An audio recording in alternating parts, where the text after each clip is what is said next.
আজ আমরা প্রভুর যে বাক্য দেখব তা লেখা আছে প্রকাশিত বাক্য 3 অধ্যায় 1 থেকে 6 পদে। প্রকাশিত বাক্য 3 অধ্যায় 1 থেকে 6 পদ। প্রভু তার বাক্যে বলেন, আর সার্দিস্থ মণ্ডলীর দূতকে লিখো, যিনি ঈশ্বরের সপ্ত আত্মা এবং সপ্ত তারা ধারণ করেন, তিনি এই কথা কহেন, আমি জানি তোমার কার্য সকল, তোমার জীবন নাম মাত্র, তুমি মৃত। জাগ্রত হও এবং অবশিষ্ট যে সকল বিষয় মৃতকল্প হইল তাহা সুস্থির করো, কেননা আমি তোমার কোন কার্য আমার ঈশ্বরের সাক্ষাতে সিদ্ধ দেখি নাই।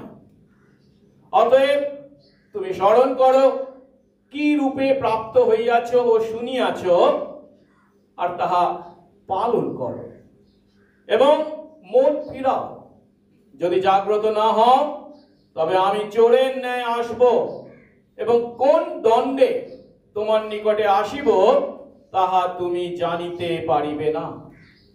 তথাপি সার্দিতে তোমার এমন কয়েকটি লোক আছে যাহারা আপন আপন বস্ত্র মলিন করে নাই, তারা শুক্ল পরিচ্ছদে আমার সহিত গমনাগমন করিবে, কেননা তাহারা যোগ্য।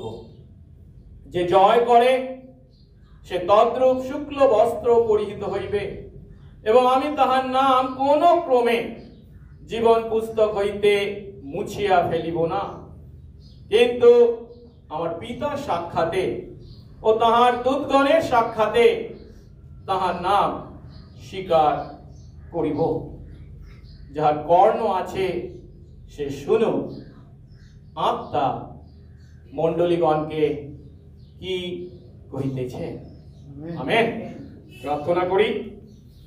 পবিত্র মঙ্গলময় স্বর্গস্থ পিতা, তোমার ধন্যবাদ করি প্রভু, তোমার অপার অনুগ্রহে তোমারই চরণ তলে কতিপয় দাস দাসী আমরা মিলিত হয়েছি। তুমি আমাদেরকে এনেছ প্রভু গো। কি যোগ্যতা ছিল আমাদের এই দিন দেখার প্রভু গো, সবই তোমার অনুগ্রহ। বেঁচে আছি কেবল তাই নয়, জাগতিক যে সমস্ত প্রয়োজন ছিল তুমি জুগিয়ে চলেছ। সর্বোপরি প্রভু গো, তোমার সঙ্গে আমাদের যা সম্পর্ক, তাও তুমি তোমার অনুগ্রহে সাধন করেছ তোমার পুত্রের জীবন দানের বিনিময়ে। আজ তোমার আত্মা দ্বারা যারা প্রভু গো নতুন জন্ম পেয়েছি, যারা প্রভু গো আমাদের ও পাপের জন্য অনুতপ্ত হয়ে যিশুকে বিশ্বাস করেছি, তোমার দৃষ্টিতে ধার্মিক গণিত হয়েছি, তোমার সন্তান আমরা প্রভু গো তোমার চরণতলে উপস্থিত হয়ে তোমার আরাধনা করার সুযোগ পেয়েছি। প্রভু গো আশীর্বাদ করো, তোমার সন্তান হিসাবে আমরা যেন তোমার গৌরবার্থে জীবন যাপন করি। যে জীবন আমরা তোমার কাছ থেকে পেয়েছি, প্রকৃত অর্থে সেই জীবনের যেন অধিকারী হই। আমরা যেন নামে কেবল বিশ্বাসী না হই, আমরা যেন সত্যি বিশ্বাসী হই। আমরা যেন নামে জীবিত না হই, আমরা যেন প্রকৃত অর্থে জীবিত হই। আশীর্বাদ কর। আজ তোমার যে বাক্য আমরা পাঠ অধ্যয়ন ও ধ্যান করতে চলেছি, তার মাধ্যমে তুমি আমাদের প্রত্যেককে আশীর্বাদ করো। যিশু নামে এই প্রার্থনা চাই, আমেন। আমরা বসবো।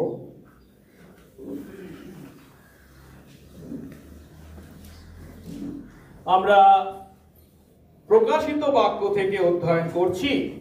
কয়েক সপ্তাহ আগে আমরা এই পুস্তকের প্রথম অধ্যায় থেকে দেখেছি যে পুনরুত্থিত এবং স্বর্গারোহণকারী মহিমান্বিত যীশু খ্রিস্ট তার প্রেরিত শিষ্য যোহনের কাছে নিজেকে প্রকাশ করেছেন এবং তাকে আদেশ করেছেন তিনি যেন এশিয়া মাইনরের 7টি মণ্ডলীর কাছে তার বার্তা লিখে পাঠান। আর বিগত 4টি সপ্তাহে আমরা এই 7টি মণ্ডলীর মধ্যে প্রথম 4টি মণ্ডলীর প্রতি তার সেই বার্তাকে উপলব্ধি করেছি। প্রথমে আমরা 2 থেকে 7 পদে ইফিস মণ্ডলীর প্রতি তার বার্তাকে দেখেছিলাম, যেখানে আমরা উপলব্ধি করেছিলাম তার প্রথম প্রেমকে ইফিস মণ্ডলী পরিত্যাগ করায় তিনি ভর্ৎসনা করেছেন, মন পরিবর্তন করতে আদেশ দিয়েছেন এবং তা যদি তারা না করে তিনি তাদেরকে নিশ্চিহ্ন করবেন এমন সতর্কবাণী শুনিয়েছেন। তারপর প্রকাশিত বাক্য 2 থেকে 11 পদে আমরা স্মুর্না মণ্ডলীর প্রতি তার বার্তা উপলব্ধি করেছিলাম। খ্রিস্টের জন্য তারা অনেক দুঃখ ভোগ করেছে, কিন্তু আগামী দিনে আরো দুঃখ কষ্ট আসতে চলেছে।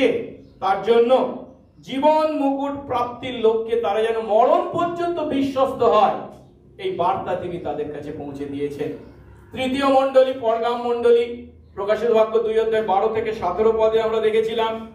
আর সেখানে আমরা দেখেছিলাম যদিও সেখানে শয়তানের বাস, তা সত্ত্বেও তারা খ্রিস্টের বিশ্বাস ধরেছিল, যদিও তাদের মধ্যে বিলিয়ামের বা নিকোলাইতীয়দের ভ্রান্ত শিক্ষাকে তারা প্রশ্রয় দিয়ে চলেছিল, যে বিষয়ে তিনি তাদেরকে সতর্ক করেছেন।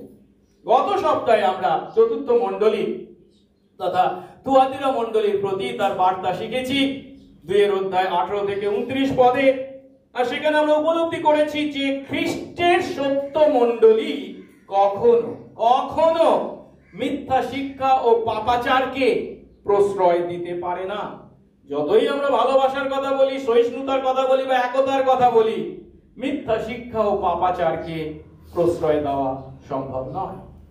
আজ আমরা প্রকাশিত বাক্য 3 থেকে 6 পদ পাঠ করেছি। সেখানে আমরা পঞ্চম মণ্ডলী তথা সার্দি মণ্ডলীর প্রতি খ্রিস্টের বার্তাকে উপলব্ধি করতে চলেছি। আর এই পঞ্চম বার্তার মূল বিষয় হলো জীবিত মণ্ডলী হিসাবে জগতের দৃষ্টিতে এই 7টি মণ্ডলীর যদিও নাম আছে, খ্যাতি আছে, ঠিক কথা, কিন্তু খ্রিস্টের দৃষ্টিতে তা হলো মৃত মণ্ডলী। আর তাই আজ আমরা প্রভুর এই বার্তার মাধ্যমে যে সত্য উপলব্ধি করতে চলেছি, প্রভু কেন এই মণ্ডলীকে মৃত মণ্ডলী বলেছেন। কিন্তু সেখানেই আমরা থেমে থাকবো না, আরো শিখব এমন মৃত মণ্ডলী কিভাবে পুনরুজ্জীবিত হতে পারে। আসুন এক পদ দেখি। 3 পদ বলা হয়েছে, আর সার্দির মণ্ডলীর দূতকে লেখো। এর আগে আমরা উপলব্ধি করেছি যে যখন মণ্ডলীর দূতের কথা বলা হয়েছে, মণ্ডলীর বার্তাবাহককে নির্দেশ করা হয়েছে, যার অর্থ সেই মণ্ডলীর পালকের উদ্দেশ্যে লিখতে বলা হচ্ছে। কোন মণ্ডলী? সার্দি মণ্ডলী। এখন এই সার্দি নগরের এই সার্দি মণ্ডলী সম্পর্কে আমরা কি জানি? আমরা এর আগে এই ম্যাপটা দেখেছিলাম, আর এখানে আমরা দেখতে পাচ্ছি যে আমাদের এই যাত্রা শুরু হয়েছিল বাঁদিকে এফেসুস বা ইফিস থেকে, তার উপরে ছিল স্মুর্না, তার উপরে ছিল পরগাম, এরপরে আমরা বাঁদিকে নিচে নেমে এসেছিলাম থুয়াতিরা, তার নিচে হচ্ছে এই সার্দিস। এই সার্দিস নগর ছিল উপরে থুয়াতিরা নগর থেকে 30 মাইল দক্ষিণ পূর্ব দিকে, এবং বাঁদিকে যে স্মুর্না আছে, স্মুর্না থেকে প্রায় 50 মাইল পূর্বে। আর মোলস পাহাড়ের পাদদেশে হারমাস নদীর উর্বর উপত্যকায় এই নগর স্থাপিত হয়েছিল। আর এই নগর বিভিন্ন রাজপথের দ্বারা অন্যান্য নগরের সঙ্গে সংযুক্ত থাকায় ব্যবসা বাণিজ্যের এবং পরিবহনের কেন্দ্রস্থল ছিল। কিন্তু এই নগরের খ্যাতি বা নাম ছিল এর প্রাচীন ইতিহাসের জন্য। প্রাচীন ইতিহাস থেকে আমরা জানি যে খ্রিস্টপূর্ব মানে খ্রিস্টের জন্মের 600 বছর পূর্বে, 6ষ্ঠ শতাব্দীতে এই নগর লিডিয়া রাজ্যের রাজধানী ছিল এবং তার রাজার নাম ছিল ক্রোয়েসস। আর এই ক্রোয়েসস নামটা খুব গুরুত্বপূর্ণ, কারণ তিনি ছিলেন সেই সময় প্রাচ্যের ধনকুবের। ইংরেজিতে এমন প্রবাদ বাক্য আছে, অ্যাজ রিচ অ্যাজ ক্রোয়েসস, তার মানে তার মতো ধনী সেই সময় কেউ ছিল না। যাই হোক, আর এই ধনের পিছনে যে কারণটাকে উল্লেখ করা হয়, এখানে যে নদী বইতো সেই নদীতে সোনা প্রবাহিত হতো বলা হয়েছে। যাই হোক, কিন্তু এমন ধন এবং ক্ষমতার অধিকারী এই নগরের পরবর্তী ইতিহাস আমরা কি জানি না, বলা হয়ে থাকে গ্রিক দেবতা অ্যাপোলোর দ্বারা অনুপ্রাণিত হয়ে এক ভাববাদী ছিল, তার নাম ছিল পিথিয়া। তিনি ভাববাণী করতেন, আর একটা ভাববাণী করে বলেন যে তিনি যদি, অর্থাৎ ক্রোয়েসাস যদি হ্যালিস নদী পার হন, তাহলে একটা মহান সাম্রাজ্যের পতন ঘটবে। আর এই কথা শুনে তিনি ভাবেন কি, আহা, এখন মহান সাম্রাজ্য হচ্ছে কি পারস্য সাম্রাজ্য, তার রাজাকে মহান কোরাস, যাকে সাইরাস বলি আমরা, বাইবেলে যার নাম আছে, আমি তার বিরুদ্ধে জয় পাবো। আর তিনি তাই নদী অতিক্রম করেন এবং যুদ্ধে যান।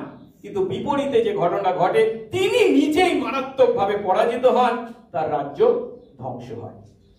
আর এরপর থেকে এই নগর কিসের জন্য লোকের কাছে পরিচিত হয়?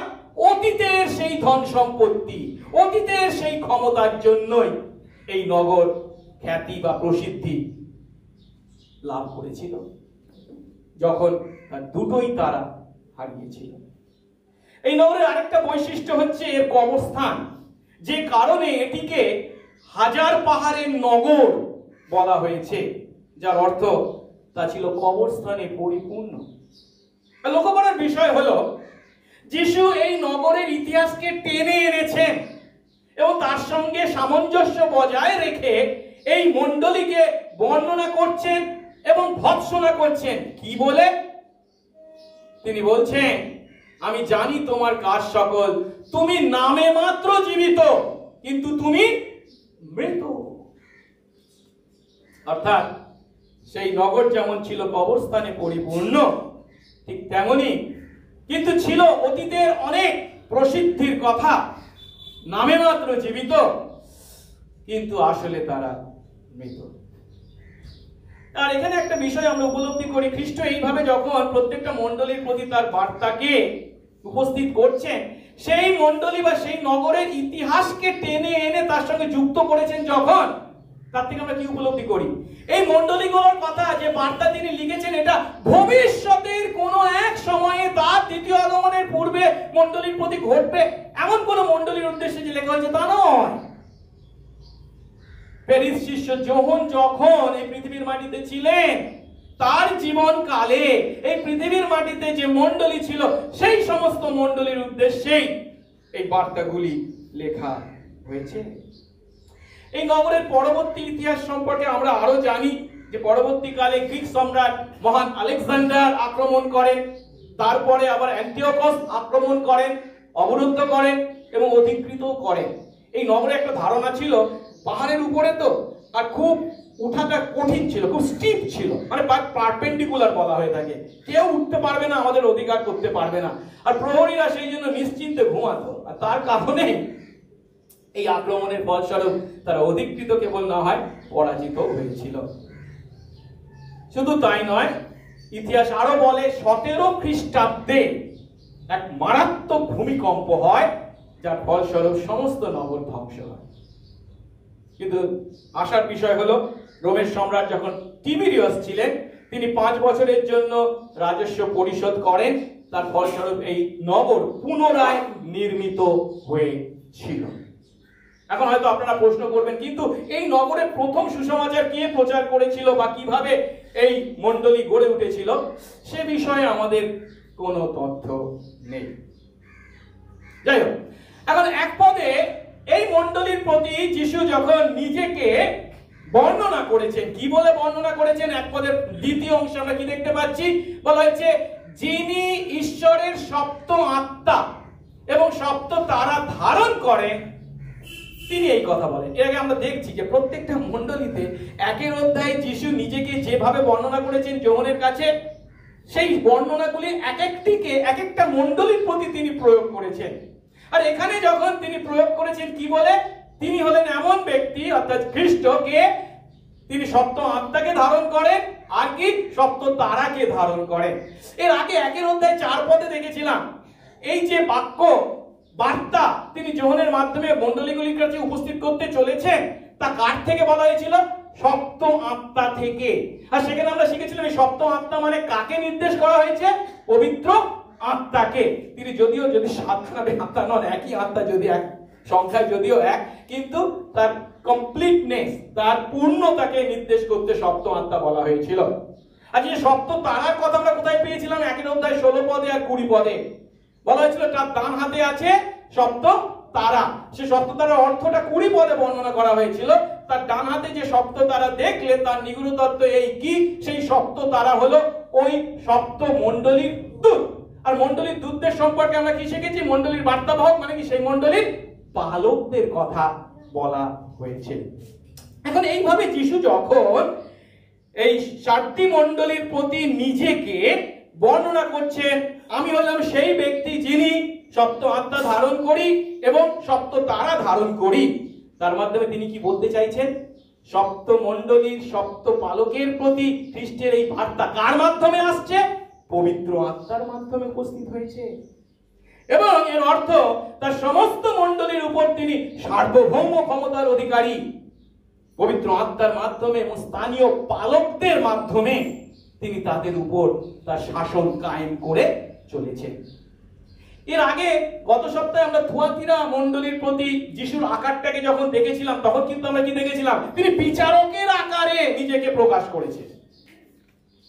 কিন্তু এখানে এই মণ্ডলী, এই 7টি মণ্ডলী, যার পরিস্থিতি সব থেকে মারাত্মক, আমরা আশা করতে পেরেছিলাম এর কাছে যিশু নিজেকে বিচারক হিসাবে উপস্থাপিত করবেন, কিন্তু তিনি তা না করে কি হিসাবে? মণ্ডলীগুলির উপর সার্বভৌম ক্ষমতায় অধিকারী হিসাবে বর্ণনা করেছেন, যিনি পবিত্র আত্মার পরিচর্যার মাধ্যমে এবং সেই স্থানীয় মণ্ডলীর বিশ্বস্ত পালকদের মাধ্যমে তার পরিচর্যা বা তার শাসন কাজ সাধন করেন। এখন এই 7টি মণ্ডলীর প্রতি তিনি যে বার্তাকে এখানে উপস্থিত করেছেন সেটি আমরা পরবর্তী পদগুলিতে পাই, যেটাকে আমরা 4 ধাপে ভাগ করে শিখব। প্রথম ভাগে আমরা শিখব অভিযোগ সম্পর্কে, এই মণ্ডলীর প্রতি তার অভিযোগ। দ্বিতীয়, এই মণ্ডলীর প্রতি তার আদেশ। তৃতীয়, তার এই মণ্ডলী কি বিষয়ে তিনি প্রশংসা করেছেন, এবং চতুর্থটি হচ্ছে এই মণ্ডলীর বিষয় তার প্রশংসা। প্রথমে আমরা শিখছি তার অভিযোগ সম্পর্কে। একটু আগে আমরা 1 পদ পাঠ করেছিলাম, সেখানে শেষ অংশে কি বলা হয়েছে? যিশু বলছেন, আমি জানি তোমার কাজ সকল, তুমি নামে মাত্র জীবিত। ইংরেজিতে বলা হয়েছে তুমি যে জীবিত এ বিষয়ে তোমার রেপুটেশন আছে, প্রসিদ্ধি আছে, খ্যাতি আছে, কিন্তু আসলে তুমি কি? মৃত। তুমি নামে মাত্র জীবিত, কিন্তু তুমি মৃত। অর্থাৎ এই মণ্ডলীর আধ্যাত্মিক নিঃস্বতাকে, ব্যাংক্রাপসিকে যিশু মাত্র কয়েকটি শব্দের দ্বারা প্রকাশ করেছেন। কি? তুমি নামে মাত্র জীবিত, কিন্তু তুমি মৃত। আর যখন তিনি তাকে বলছেন, একটু আগে আমরা ইতিহাস দেখেছি, তার মাধ্যমে তিনি বলছেন যে এই মণ্ডলীর অতীতে যথেষ্ট খ্যাতি ছিল বা নাম ছিল, আর তা থাকার কারণে এই মণ্ডলীর বিশ্বাসীরা এখনো পর্যন্ত তাদের সেই পুরনো নামকে ধরে থেকে এত আত্মবিশ্বাসী এবং গর্বিত, এবং তাদের সেই খ্যাতি প্রতিপত্তির কথা অনেক দূর পর্যন্ত ছড়িয়ে পড়েছিল আমরা ধরতে পারি। এখনো তা তাদের মধ্যে আছে, আমাদের লিগ্যাসি, আমাদের সেই অতীতের স্মৃতি, আমাদের প্রসিদ্ধি, আমাদের নাম। আর তাই এখনো পর্যন্ত চলছে। তাদের মধ্যে বিশ্বাসীদের সংখ্যাও হয়তো যথেষ্ট ছিল, মণ্ডলী বৃদ্ধিও পাচ্ছিল, মণ্ডলীতে অনেক প্রোগ্রামসও ছিল, মণ্ডলীতে অর্থের বা প্রতিভার বা প্রাচুর্যের কোনো অভাব ছিল না। বাইরে থেকে দেখলে বা দূর থেকে দেখলে মনে হতো ওয়াও, মণ্ডলী খুব প্রাণবন্ত, জীবিত।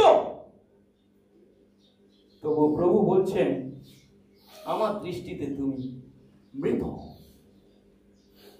আরো লক্ষ্য করার বিষয় হলো, এই বার্তার মধ্যে আমরা একবারের জন্য কোনো উল্লেখ পাচ্ছি না যে সেখানে বিলিয়ামের বা নিকোলায়োতীয়দের বা ইসেবলের ভ্রান্ত শিক্ষা ছিল, না, কোনো উল্লেখ নেই। কিংবা স্মুর্না মণ্ডলীর বিশ্বাসীরা যে বিভিন্ন তাড়নার মুখোমুখি হয়েছিল, এই মণ্ডলীর বিশ্বাসী যে তাড়নার মুখোমুখি হয়েছে তারও কোনো উল্লেখ নেই। তাই ধরা যেতে পারে কি, এই মণ্ডলী বেশ শান্তিপূর্ণ ছিল।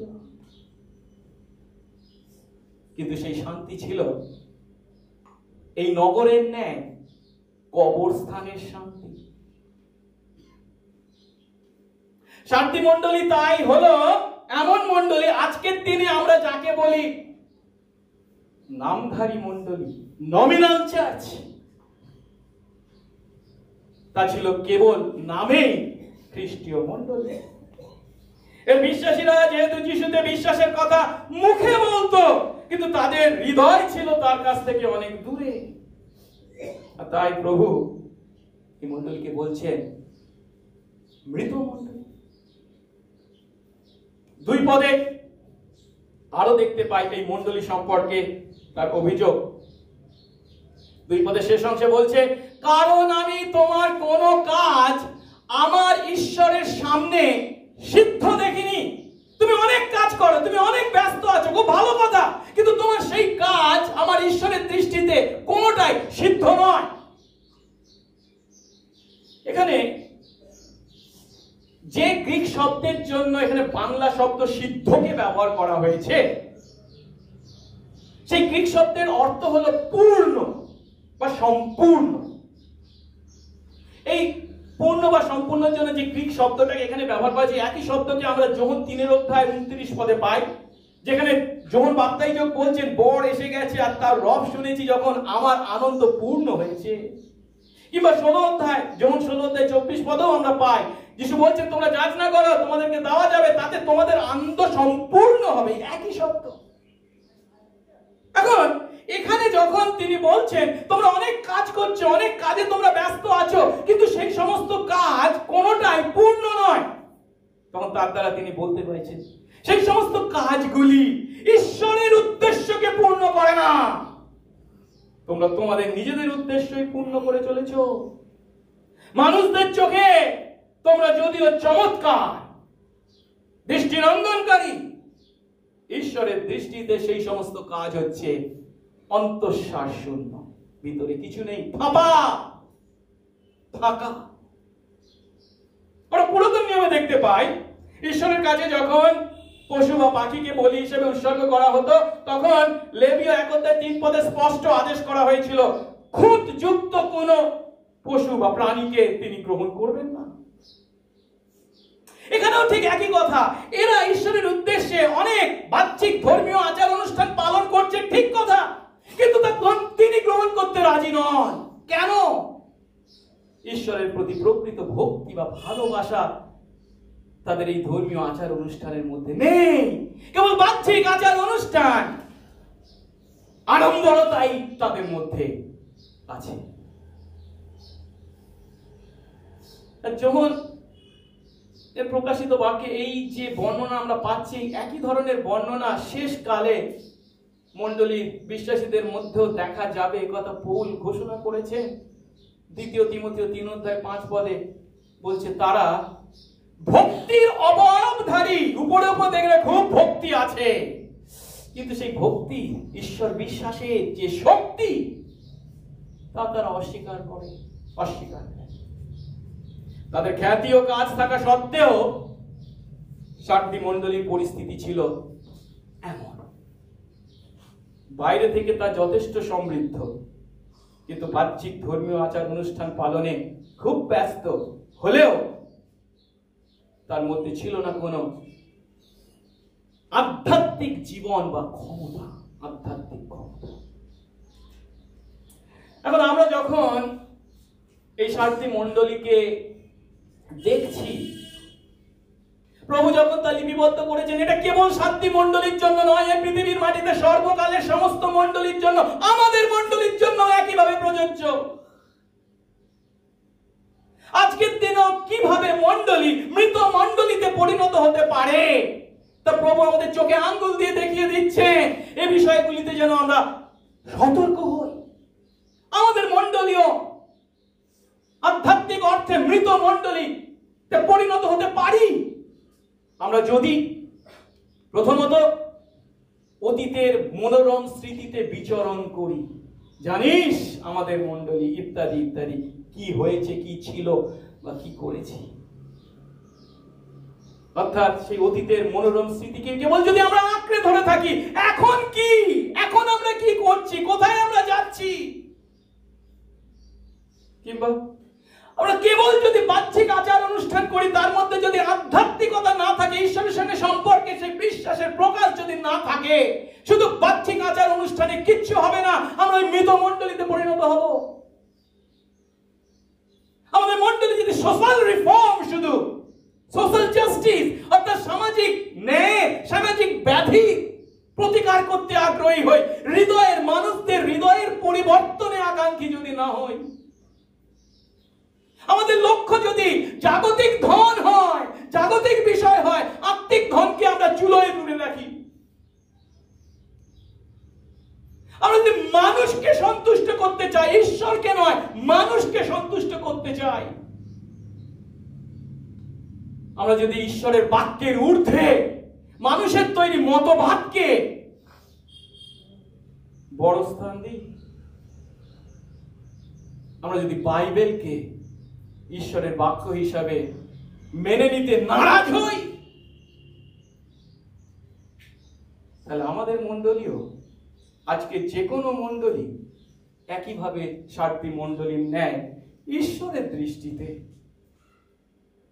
মৃত মণ্ডলী। এখন মৃত মণ্ডলী মানে এই নয় আজ বাইরে বাইরে কাছ থেকে বা দূর থেকে যখন আমি তাকে দেখছি, ও তার মানে তাদের লোক সংখ্যা খুব কম বা লোকদের উপস্থিতি খুব কম, তা নয়। লোকদের উপস্থিতি উপাসনায় যথেষ্ট থাকতে পারে, মণ্ডলী গৃহ খুব সুন্দর হতে পারে এবং মণ্ডলীর নাম যথেষ্ট খ্যাতি থাকতে পারে, সমাজের বুকেও সেই মণ্ডলীর কথা বলা হয়, কিন্তু আমাদের মণ্ডলীর শক্তির উৎস যদি আমাদের আধ্যাত্মিক জীবন না হয়, মনে রাখতে হবে প্রভুর দৃষ্টিতে আমাদের মণ্ডলী মৃত।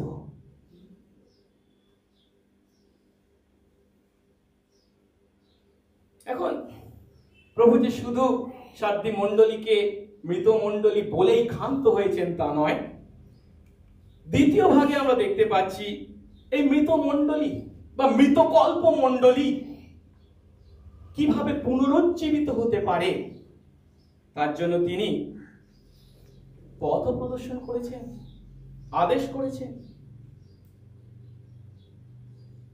কিন্তু যারা অলরেডি আধ্যাত্মিকভাবে মরে গেছে তাদের জন্য নয়, এখনো তাদের মধ্যে যারা কিছু লোক আছে এখনো মৃত নয় আধ্যাত্মিকভাবে, তাদের জন্য 4 পদে প্রথম অংশে বলেছে, তবুও সার্বীতে তোমার এমন কিছু লোক আছে যারা তাদের পোশাক মলিন করেনি।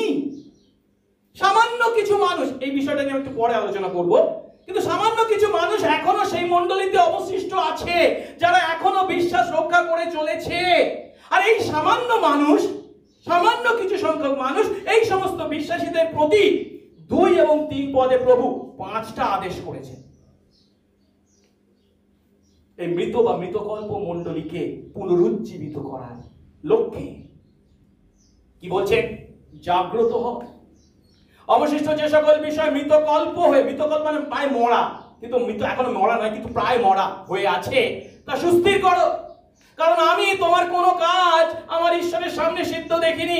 3 পদ, অতএব তুমি স্মরণ করো তুমি কি পেয়েছো ও শুনেছো, আর তা পালন করো এবং মন পরিবর্তন করো। যদি জাগ্রত না হও তবে আমি চোরের ন্যায় আসবো এবং কোন দণ্ডে তোমার কাছে আসবো তা তুমি জানতে পারবে না। প্রথমত জাগ্রত হও, দ্বিতীয়ত সুস্থির করো, তৃতীয়ত স্মরণ করো, চতুর্থত পালন করো, পঞ্চমত মন পরিবর্তন করো। আসলে প্রথম বিষয়টি নিয়ে আমরা একটু উপলব্ধি করি। জাগ্রত হতে তিনি বলছেন, মানে ঘুমাচ্ছে তাকে জাগতে বলছেন তিনি, অর্থাৎ তন্দ্রাচ্ছন্ন সেই সার্বী মণ্ডলীর প্রভুর প্রথম আদেশ হলো জাগ্রত হও। এর অর্থ তখনও সেই মণ্ডলীতে কিছু বিশ্বস্ত বিশ্বাসী অবশিষ্ট আছে, যদিও তারা ভুলছে, ঘুমোচ্ছে। কারণ এটা বুঝতে হবে, তারা যদি সকলেই আধ্যাত্মিক মৃত হতো, আধ্যাত্মিক মৃত কখনো নিজেকে জাগ্রত করতে পারে না। প্রভু এই কথা কাউকে বলতেন না। এখনো অবশিষ্ট আছে, যেটা 4 পদে আমরা দেখলাম, কিছু মানুষ। আর এখানে জাগ্রত হওয়ার অর্থ কি? তারা যেন উপলব্ধি করে আমাদের মণ্ডলীতে কি কি ঘটে চলেছে, কোন পথে আমরা চলেছি, সেটা সঠিকভাবে সঠিক দৃষ্টিকোণ থেকে দেখা এবং মূল্যায়ন করা, এবং কি অবশিষ্ট যে সকল বিষয় মৃতকল্প হয়ে আছে সুস্থির করতে বলছে। মানে কি, তার মূল্যায়নটা যেন সঠিকভাবে করে এবং তার মাধ্যমে যে পাপ ও ভ্রান্তির পথে তারা চলেছে তা থেকে তারা যেন ফেরে। আর এর থেকে একটা সত্য আমরা স্বীকার করতে পারি, উপলব্ধি করতে পারি, সেটা হলো কি, মাত্র কয়েকজন অবশিষ্ট আসে বলা হয়েছে, মাত্র কয়েকজন। একটি মণ্ডলীর জাগরণ অনেক মানুষের দ্বারা হয় না, মাত্র কয়েকজনের দ্বারাই শুরু হয়। আমরা কতজন আছি সেটা গুরুত্বপূর্ণ নয়, যদি যতজন আছি তারা সঠিকভাবে প্রভুতে আসি, পরিবর্তিত হই, তার আরাধনা করি, যে জাগরণের শুরু হবে প্রভু তাকে ব্যবহার করবে। এই নগরের ইতিহাসটা একটু আগে বলেছিলাম, যখন আলেকজান্ডার আক্রমণ করেছিলেন, আন্টিওকাস আক্রমণ করেছিলেন, তখন প্রহরীরা নিশ্চিন্তে ঘুমোচ্ছিল, কেউ এখানে কিছু করতে পারবে না। ঘুমোচ্ছিল বলে তাদের সেই পরিদশা হয়েছিল, তারা অবরুদ্ধ হয়েছিল এবং পরাজিত হয়েছিল। এখানে প্রভু তাদেরকে বলছেন, না ঘুমিও না, তোমরা জাগ্রত হও। আর সেটাই হচ্ছে এই মণ্ডলীকে পুনরুজ্জীবিত করার প্রথম উপায়। দ্বিতীয়ত তিনি বলছেন, অবশিষ্ট যে সকল বিষয় মৃতকল্প হয়ে আছে তা সুস্থির কর। অর্থাৎ এখনো সেই মণ্ডলীতে অবশিষ্ট যে সমস্ত বিষয় মৃতকল্প হয়ে আছে তাদেরকে যখন সুস্থির করা বলা হচ্ছে, তার অর্থ সেই মণ্ডলীতে যারা দুর্বল বিশ্বাসী তাদেরকে যেন তারা ঈশ্বরের অনুগ্রহের দ্বারা শক্তিশালী করে। আর এটা খুব সত্যি কথা, একজন দুর্বল বিশ্বাসীকে বা দুর্বল মণ্ডলীকে শক্তিশালী করতে গেলে কি ঈশ্বরের অনুগ্রহে আমাদেরকে শক্তিশালী করতে হবে। আর যারা সেই বিশ্বস্ত এখনো অবশিষ্ট আছে তাদেরকে সেই দায়িত্ব দেওয়া হয়েছে, তারা যেন সেই কাজ করে। কিন্তু কি দিয়ে তারা করবে, উপায় কি? ঈশ্বরের অনুগ্রহের দ্বারা শক্তিশালী করা। ঈশ্বরের অনুগ্রহের উপায় কি? প্রথমত ঈশ্বরের বাক্য। প্রথম পিতর 1:23 বলে, আমরা সেই জীবন্ত চিরস্থায়ী বাক্যের দ্বারা আত্মিক জীবন লাভ করেছি। এখন আমাদের দায়িত্ব কি? সেই বাক্যে স্থির থাকতে হবে, কারণ তা শিক্ষার, অনুযোগের, শাসনের জন্য উপকারী, এবং যেন তার দ্বারা আমরা কি হই, পরিপক্ক হই ও সৎ কাজের জন্য প্রস্তুত হই। 2 তিমোথেও 3:14-17। আরো আমরা জানি পুরাতন নিয়মে এই বাক্যের দ্বারাই জিসকেল ভাববাদী সেই সমস্ত মৃত হারে প্রাণের সঞ্চার করেছিলেন। বাক্য। ঈশ্বরের অনুগ্রহের দ্বিতীয় উপায় হচ্ছে প্রার্থনা। প্রভু আমাদের প্রার্থনা শোনেন। আমরা যখন আমাদের মৃত মণ্ডলীর জন্য প্রার্থনা করি, তিনি তার উত্তর অবশ্যই দেবেন বা দেন। আর মণ্ডলীর ইতিহাসে এমন ভুরি ভুরি প্রমাণ আছে ঈশ্বর কিভাবে তার আমাদের বিশ্বাসের প্রার্থনার উত্তর দিয়েছে। এবার আসুন তৃতীয় আদেশটি দেখি। 3 পদে বলা হয়েছে, তুমি স্মরণ করো তুমি কি কি পেয়েছো ও শুনেছো। সাতটি মণ্ডলীকে আদেশ করা হচ্ছে সে কি পেয়েছে, কি শুনেছে তা যেন স্মরণ করে, মনে করে। কি পেয়েছে? সে ঈশ্বরের বাক্য, সুসমাচার পেয়েছে। আর তাই তাকে আদেশ করা হচ্ছে সে যেন সেই ঈশ্বরের বাক্যে ফিরে আসে। আর ঈশ্বরের বাক্যের মাধ্যমেই আমরা উপলব্ধি করি আমরা পাপী, আমরা নিজেরা নিজেদেরকে উদ্ধার করতে পারি না। তাই যীশু খ্রিস্ট ঈশ্বর হয়েও মানুষ এই পৃথিবীর মাটিতে এসেছিলেন, আমাদেরকে পাপ থেকে পরিত্রাণ করেছেন তার প্রায়শ্চিত্তের দ্বারা। শুধু তাই নয়, এই নতুন জন্মপ্রাপ্ত মানুষ আমরা, এই বিশ্বাসী আমরা আজ কিভাবে এই নতুন বিশ্বাস জীবন যাপন করতে পারি তার শক্তি আমাদেরকে কে যোগান? পবিত্র আত্মা। আজ যে তারা ঘুমিয়ে পড়েছে, আজ যে তারা মৃতপ্রায়, তাদেরকে জীবিত করবার জন্য যে শক্তির প্রয়োজন তা কে যোগাবেন? পবিত্র আত্মা। আর তাই 1 পদে যিশু তার নিজের পরিচয় কি দিয়েছেন? যিনি সপ্ত আত্মাকে ধারণ করে, যিনি পবিত্র আত্মাকে ধারণ করে। এর অর্থ তারা যেন স্মরণ করে যে যিশু 4 দিনের মরা লাশারকে কবর থেকে জীবিত করেছিলেন, তিনি তার আত্মা দ্বারা সাতটি মণ্ডলীকেও জীবিত করতে সক্ষম। চতুর্থত বলছে আর তা পালন করে। এখানে তা মানে কি? একটু আগে তুমি কি পেয়েছো, কি শুনেছো? তুমি যা পেয়েছো, তুমি যা শুনেছো তা পালন করো। যে কথার অর্থ, ঈশ্বরের বাক্য শুধু জানলে হবে না, পালন করতে হবে। যাকব 1:22 আমাদের খুব জানা পদ।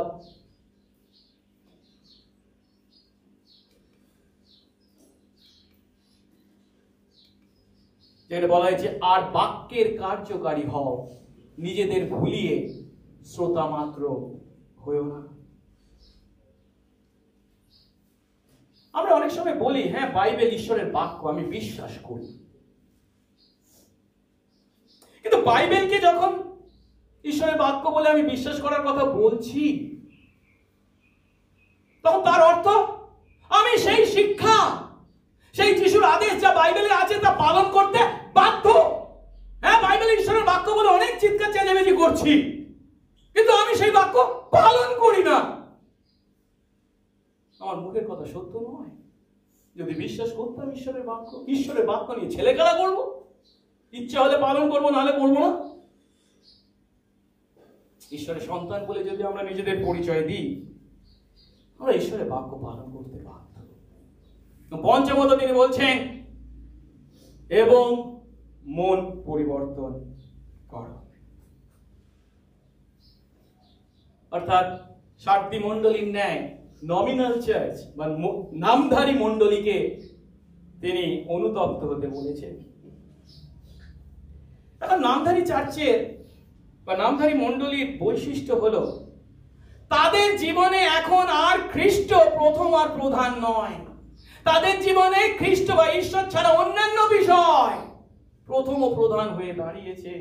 যখন তাদেরকে অনুতপ্ত হতে বলছেন, তখন তার অর্থ কি? তোমাদের জীবনে আমার পরিবর্তে যে বিষয়গুলিকে তোমরা প্রথম ও প্রধান স্থান দিয়েছো, তাদেরকে চেনো, চিহ্নিত করো, দূর করো। আর যখন আমরা সার্দি মণ্ডলীর প্রতি এই 5টি আদেশকে দেখছি বা পাঠ করছি, এই আদেশগুলি শুধু সার্দি মণ্ডলীর প্রতি নয়, যে কোনো মৃত বা মৃতকল্প মণ্ডলীর বিশ্বাসী ও মণ্ডলীর প্রতি তা প্রযোজ্য। আমরা যারা আমাদের আধ্যাত্মিক জীবন হারিয়ে ফেলেছি, কেবল বাহ্যিক ধর্মীয় অনুষ্ঠান পালন করে চলেছি, কিংবা বাইবেলের সত্য মতবাদকে আমার মাথায় আমার জানা আছে, ঠিক কথা, কিন্তু হৃদয় দিয়ে বিশ্বাস করি না, তাদের পুনরুজ্জীবিত হওয়ার জন্য প্রভু আজ আমাদের আদেশ করছেন, মাস্টার জাগ্রত হও, সুস্থির করো, স্মরণ করো, পালন করো ও মন পরিবর্তন করো। কিন্তু আর একটা বিষয় লক্ষ্য করার আছে, আর সেটি হলো, যিশু এই মণ্ডলীকে কেবল 5টা আদেশ করেই ক্ষান্ত হননি, সঙ্গে সঙ্গে তিনি তাদেরকে সতর্ক করেছেন, তারা যদি এই আদেশগুলি অমান্য করে তাহলে কি মারাত্মক পরিণাম তাদের প্রতি আসতে চলেছে। আসুন সেই সতর্কবাণীটা দেখি। 3 পদের দ্বিতীয় অংশে বলছেন, যদি জাগ্রত না হও। প্রথম আদেশে ছিল কি? জাগ্রত হও। প্রথম আদেশ যদি পালন না করো, তবে আমি চোরের ন্যায় আসবো, এবং কোন দণ্ডে, মানে কোন সময় তোমার কাছে আসবো তা তুমি জানতে পারবে না।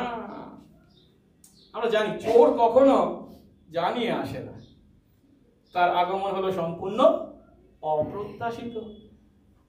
খ্রিস্টের আগমনও সেই রূপ হবে। হ্যাঁ, খ্রিস্ট চোরের ন্যায় আসবেন এবং অবাধ্য খ্রিস্ট বিশ্বাসীদের তিনি শাসন করবেন। কিন্তু ভুল বুঝবো না, এখানে যে যিশু তার আগমনের কথা বলেছেন, এটা কিন্তু তার দ্বিতীয় আগমনের কথা তিনি বলছেন না। এখানে যে তিনি আগমনের কথা বলছেন, এটা হচ্ছে যাদেরকে সার্দি মণ্ডলীর মতো বাইরে থেকে দেখতে জীবিত মনে হয়, কিন্তু ভিতরে ভিতরে মৃত, এমন মণ্ডলী বা এমন বিশ্বাসীদের বিচার করতে তিনি শীঘ্র আসছেন, এ কথা তিনি বলেছেন। আর এই সত্য আজ আমাদের প্রতি একইভাবে প্রযোজ্য। যীশু খ্রিস্ট তার বিশ্বাসীদের এবং মণ্ডলীদের বিচার করেন। তিনি মণ্ডলীর ইতিহাসে বারংবার তা করেছেন, আজও করে চলেছে। আমাদের সকলের জানা আমেরিকার স্যাডলব্যাক ব্যাপটিস্ট চার্চ। কিন্তু দুঃখের বিষয় আজ তার কি পরিস্থিতি। অনেক নাম, অনেক কাজ প্রভু যদিও তাদের দ্বারা সাধন করেছেন, তারা শুধু সেই লিগ্যাসিকেই ধরে থাকতে চেয়েছে, ঈশ্বরের বাক্য থেকে দূরে সরে গেছে। এখন এগুলো অন্যদের প্রতি আঙ্গুল তোলবার জন্য নয়, প্রভুর এই সতর্কবাণী আজ আমাদের প্রতি, আমাদের মণ্ডলীর প্রতি। আমরা যেন সতর্ক থাকি। যে সমস্ত মণ্ডলী তার আদেশ পালন করে না, মন পরিবর্তন করে না, তিনি বলছেন আমি এমন সময় আসবো তোমরা জানতেও পারবে না। তিনি তার দিব্যিক্ষকে স্থানান্তরিত করবেন, আলো নিভিয়ে দেবেন। তাই আজ আমাদেরকে, আমাদের মণ্ডলীকে তার প্রতি বিশ্বস্ত হতে হবে। তা না হলে তিনি আমাদেরও বিচার করবেন। আসলে তৃতীয় বিষয়টি দেখি, যদিও এত কথা শোনার পর আমরা এই মণ্ডলীর প্রতি তার কোনো প্রশংসার কথা চিন্তা করতে পারি না, কিন্তু না, প্রভু এই মণ্ডলী একটি বিষয়ে প্রশংসা করেছেন, যেটা 3 অধ্যায় 4 পদ একটু আগে আমরা পাঠ করেছিলাম। প্রথম অংশ কি বলেছেন? তবুও সার্দিতে তোমাদের মণ্ডলীতে তোমার এমন কিছু লোক আছে যারা তাদের পোশাক মলিন করেনি। হ্যাঁ, সার্দি মণ্ডলীর ন্যায় মৃত মণ্ডলীতেও আমাদের প্রভুর অবশিষ্টাংশকে আমরা এখানে দেখতে পাচ্ছি। প্রভুর অবশিষ্টাংশ সব সময় আছে, কিন্তু তাদের সংখ্যা খুবই কম।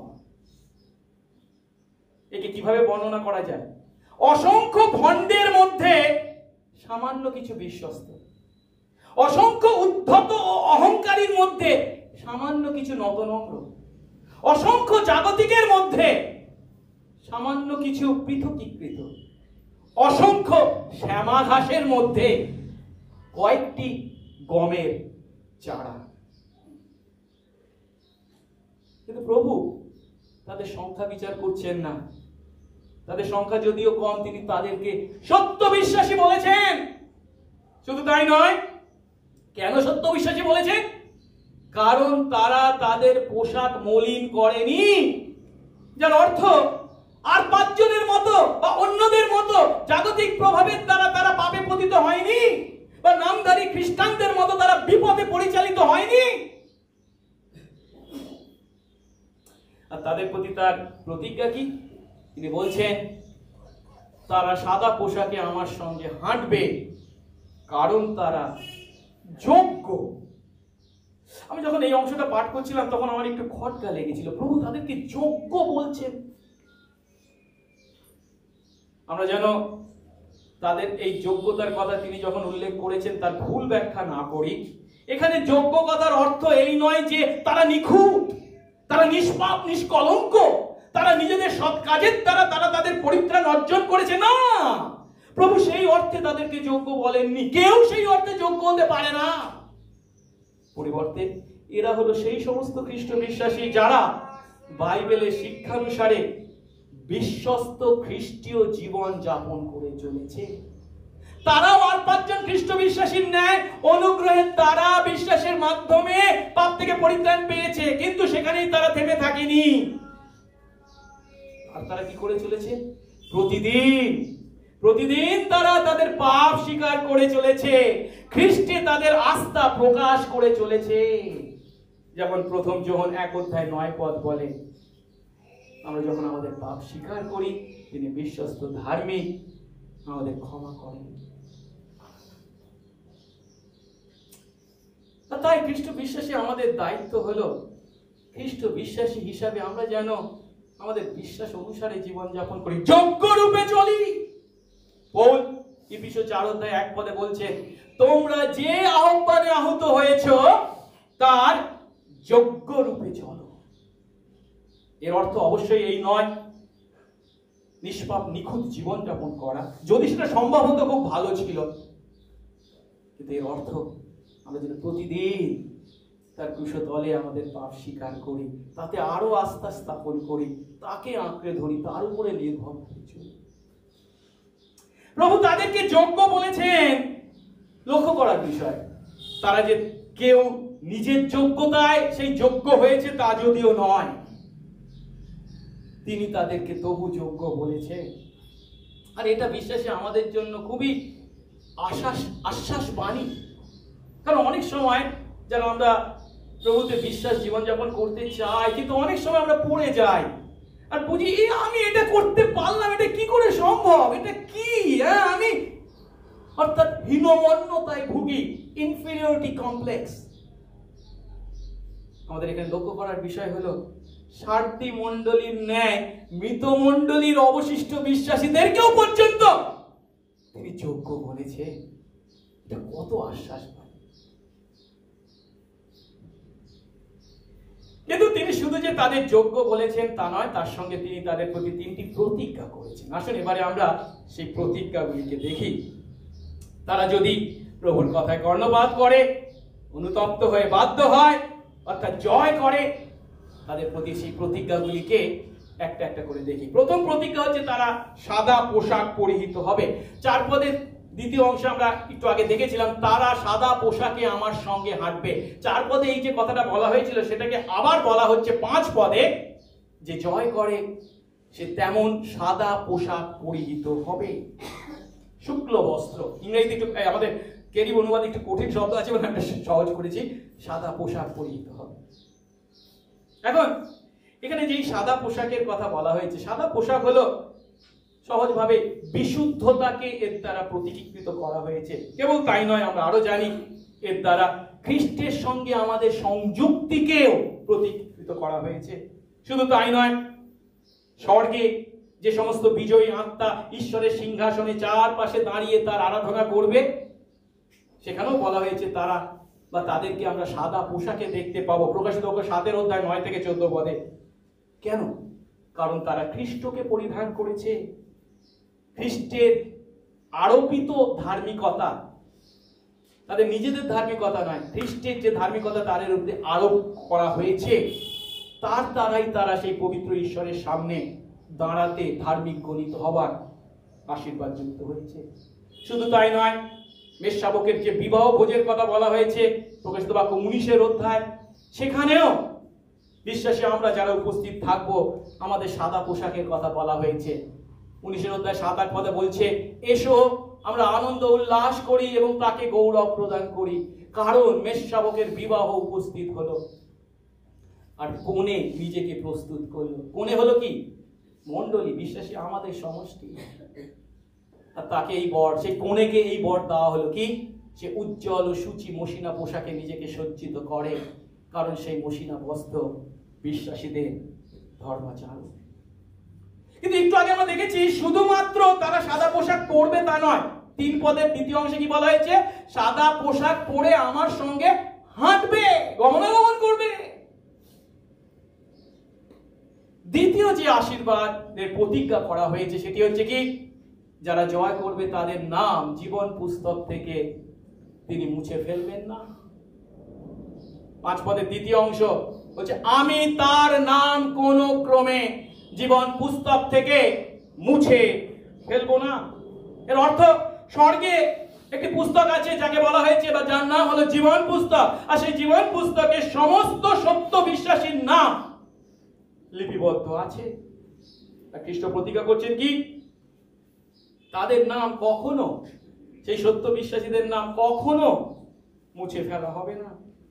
এটা হলো এমন একটা প্রত্যাশা বা নিশ্চয়তা যাকে আঁকড়ে ধরে খ্রিস্ট বিশ্বাসী আমরা এই পৃথিবীর মাটিতে সমস্ত প্রতিকূলতা বা তাড়নার মোকাবেলা করতে পারি।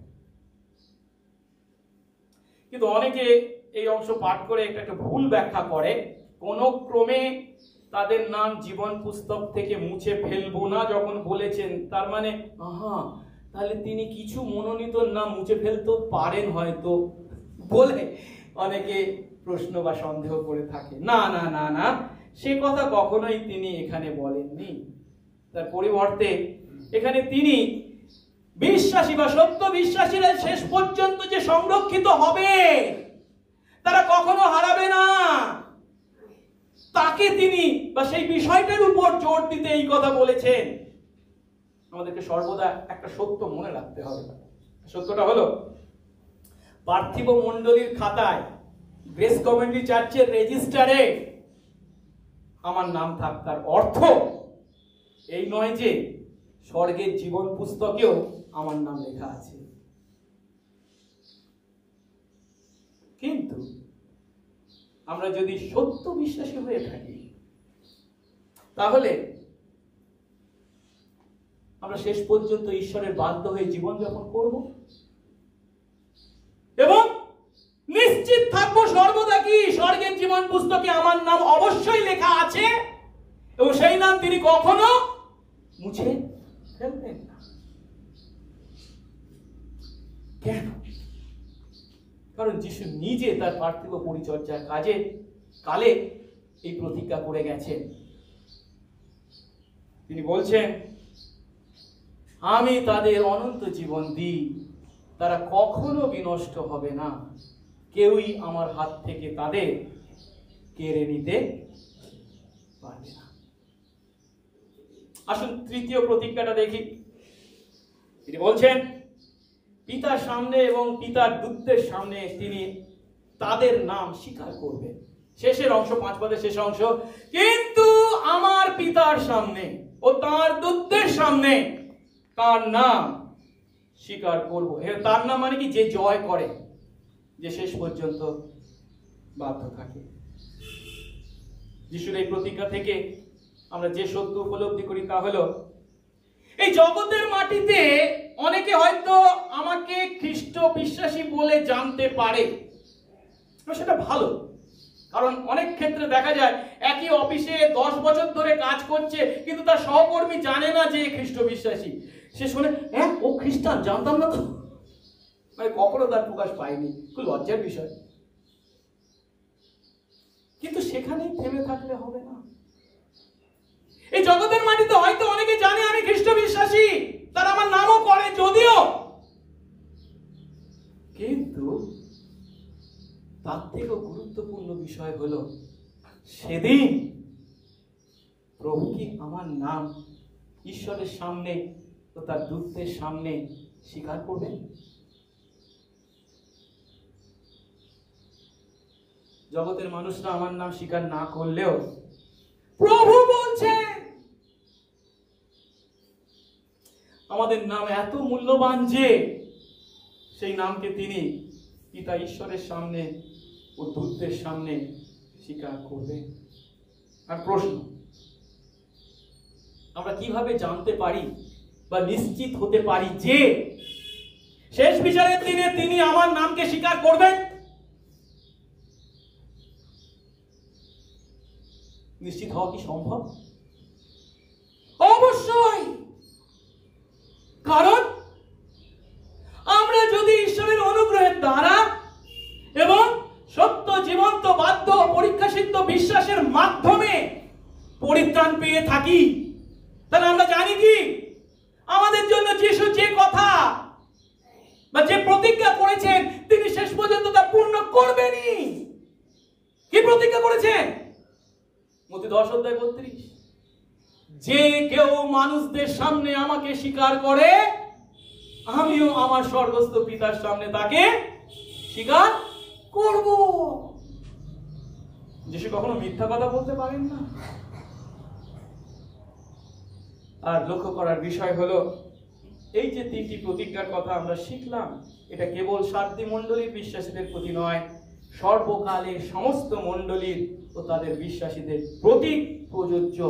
তাই 6 পদে এই কথা বলে শেষ হয়েছে, যার কান আছে সে শুনুক। আত্মা মণ্ডলীকে না, মণ্ডলীদের কি বলছে। প্রভু তার আত্মা দ্বারা, পবিত্র আত্মা দ্বারা এই বার্তা যখন আজ আমার আপনার কাছে উপস্থিত হয়েছে, আমরা কি সেই বার্তায় কান না দিয়ে পারি? এখন হয়তো অনেকে প্রশ্ন করবেন, ইফিস মণ্ডলীর পরিণতির কথা আমরা দেখেছি বা জানি, যদিও প্রথম প্রেম তারা পরিত্যাগ করেছিল এবং ওয়ার্নিং দেওয়া হয়েছিল, তিনি না করলে দিব্যিক্ষ সরিয়ে নেবেন, আর সত্যি বাস্তবে তা ঘটেছে। আচ্ছা, সারথি মণ্ডলী, যাকে তিনি মৃত মণ্ডলী বলেছিলেন, কিন্তু পুনরুজ্জীবিত হওয়ার জন্য আদেশ করেছেন, সতর্কও করেছেন, শেষ পর্যন্ত কি সে পুনরুজ্জীবিত হয়েছিল?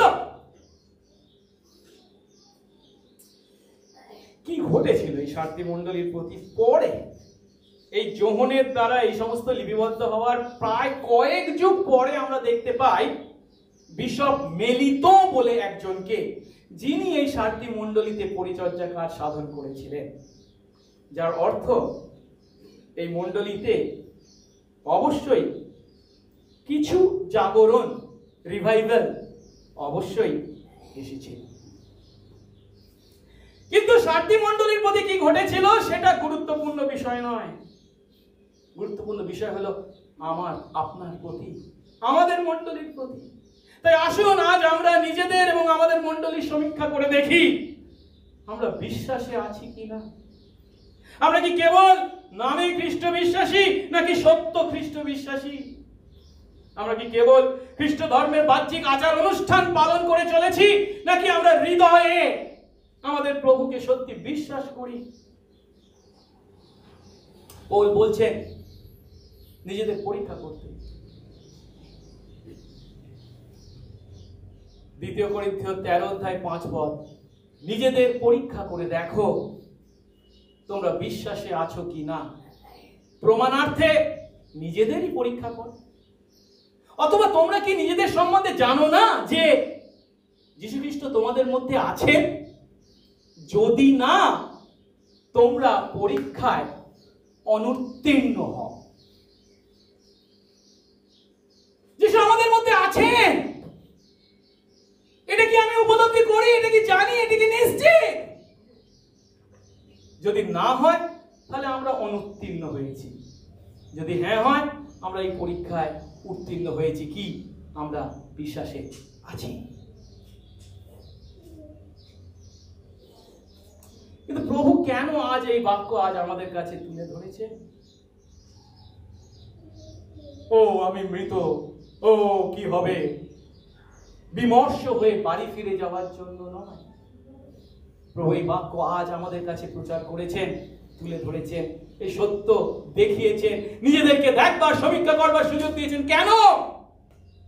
যদি যে পরীক্ষার কথা বলা হলো তাতে অনুত্তীর্ণ হই, যদি ফেল করি, আজই হলো উপযুক্ত সময়।